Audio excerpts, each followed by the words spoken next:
Greetings once again. This is Pastor Jared Nelson at New Life Presbyterian, and trying to give some recommendations on, as we are stuck indoors a little bit more these days, of what is it that we should be reading? What are some recommendations of some good books to dive into, things to study the faith a little bit more deeply on? Today I'm going to recommend something. I don't actually have the book here with me, but I keep it at home. But I have a few of the other books by him and about him. There's this guy that you've probably never heard of. His name is J. Gresham Machen. J. Gresham Machen was a minister in the Presbyterian Church, the Northern PC USA.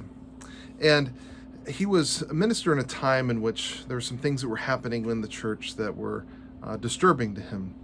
And some people ask, why are we not PC USA? Why are we PCA? Why are we in a different denomination? Well, if you ever wanted to, you could read this book by D.G. Hart, Defending the Faith, and really get a picture of his life and what was going on 100 years ago in the church that was disturbing to many people.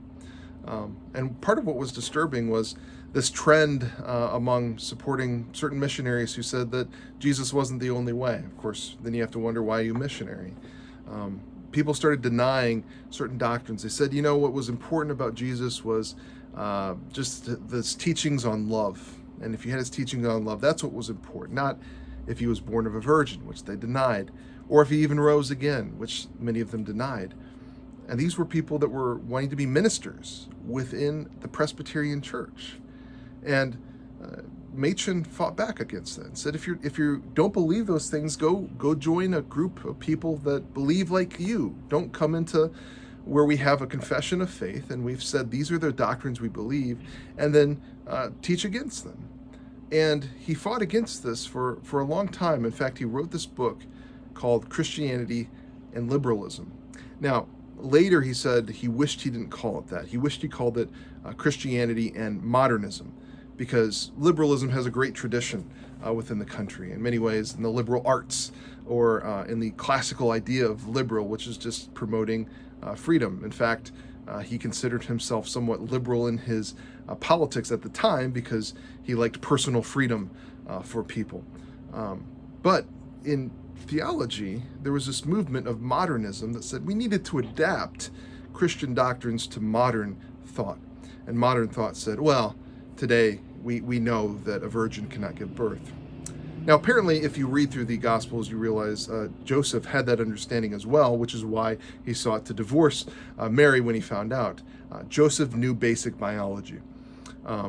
When they would say, we know that people can't rise from the dead today, that's an old belief. Well, it seemed that when they went around telling people that Jesus rose from the dead, they said, that's not how it works. You die and you're just dead. People knew that.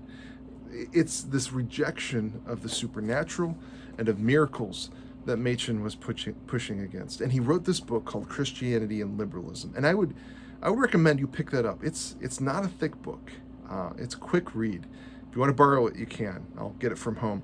But he just goes through and says how this modern belief teaches things that are different. And at the end of it, he says it's Christianity really or liberalism. It's not two different varieties of Christianity, and they can't stay together. Well, apparently many within the Presbyterian Church agreed and decided to kick Machen out. And that was actually the founding of the Orthodox Presbyterian Church in the North. When similar things happened in the South, there was the founding of the Presbyterian Church in America. And these two churches have seen themselves as sister churches in very similar circumstances. And still today, probably Machen has more influence than any of our founding fathers did in the 70s within the denomination. And so my book recommendation this week, especially if you wonder, what's the difference between mainline and us? And is there really a big difference? Well, it's really well laid out in Christianity and Liberalism by J. Gresham Machen. And that's my recommendation this week for a book to check out. Thanks.